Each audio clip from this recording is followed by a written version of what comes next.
அண்ணே கோட் அண்ணே, எப்படி இருக்கீங்க? நான் நல்லா இருக்கேன் தம்பி, நீங்க எப்படி இருக்கீங்க? ஆமா, நீங்க யாரு? நான் பார்த்ததே இல்லையே.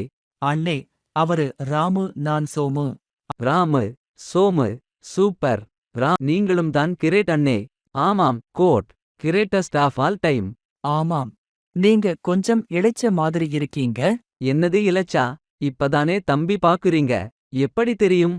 இல்ல, உங்க ஓனர் நீங்க ஒரு 10-12 கிலோ இருப்பீங்கன்னு சொன்னாரு. ஆனா பார்த்தா 8-9 கிலோக்கு தான் இருப்பீங்க போல. என்னது 10-12 கிலோவா? யாருடா நீங்கெல்லாம்? அண்ணே, இன்னைக்கு சண்டே. ஊர்ல இருந்து சொந்தக்காரங்க எல்லாம் வந்து இருக்காங்க. அவங்க எல்லாத்துக்கும் மட்டன் பிரியாணி வேணுமா? டேய், நீங்க அவங்களாடா? அதுக்குதான் இவ்ளோ நேரம் நல்லவன் போல குசுலம் விசாரிச்சீங்களாடா? அதானே சூப்பர். அதனால தான் நீங்க கிரேட்டஸ்ட் ஆஃப் ஆல் டைம். டேய் போதும். டேய்